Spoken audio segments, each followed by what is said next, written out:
ശിവ ശിവ, എന്താ നോം കേക്കണത്? നമ്മുടെ പ്രിയപ്പെട്ട സിനിമയായ കേരള സ്റ്റോറിക്ക് കാണാൻ ആളില്ലാണ്ട് ഷോ ഒക്കെ നിർത്തിയെന്നോ?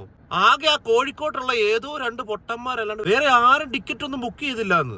അല്ലേ, നമ്മുടെ സോഷ്യൽ മീഡിയയിലുള്ള ഫേക്ക് ഐ ഡി വാണങ്ങൾ ഇങ്ങനെയൊന്നും അല്ലായിരുന്നല്ലോ ഇന്നലെ വരെ പറഞ്ഞുകൊണ്ടിരുന്നത്. കേരളത്തിലെ ഞങ്ങളെ സംഘാംഗങ്ങൾ, ശാഖയിലെ പ്രമുഖന്മാര് മാത്രം ടിക്കറ്റ് എടുത്തു കഴിഞ്ഞാൽ തന്നെ ഒരാഴ്ച ഹൗസ്ഫുൾ ആയിട്ട് ഓടിക്കുന്നൊക്കെ ചില ആളുകൾ പറയുന്നത് കേട്ടായിരുന്നു. എന്നാലും ഇതൊരുമാതിരി മറ്റേ പരിപാടിയായി പോയി കേട്ടോ.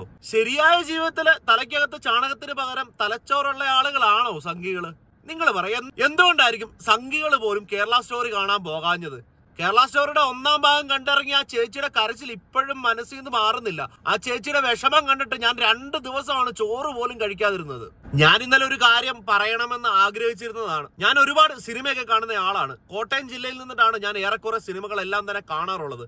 അതുകൊണ്ട് തന്നെ കോട്ടയം ജില്ലയിൽ എവിടെയെങ്കിലും കേരള സ്റ്റോറി പ്രദർശിപ്പിക്കുന്ന തിയേറ്റർ ഉണ്ട് എന്നുണ്ടെങ്കിൽ, എന്തൊക്കെ കാരണങ്ങൾ കൊണ്ടായാലും ഇനി ഒരിക്കലും ആ ഒരു തിയേറ്ററിൽ പോയിട്ട് സിനിമ കാണില്ല എന്ന് ഞാൻ ഇന്നലെ ഉറപ്പിച്ചതാണ്. അതുകൊണ്ട് തന്നെ കേരളത്തിൽ കോട്ടയം ജില്ലയിൽ കേരള സ്റ്റോറി പ്രദർശിപ്പിക്കുന്ന ഒരു തിയേറ്ററിലും ഇനി ഞാൻ കയറാനായിട്ട് ഉദ്ദേശിച്ചിട്ടില്ല.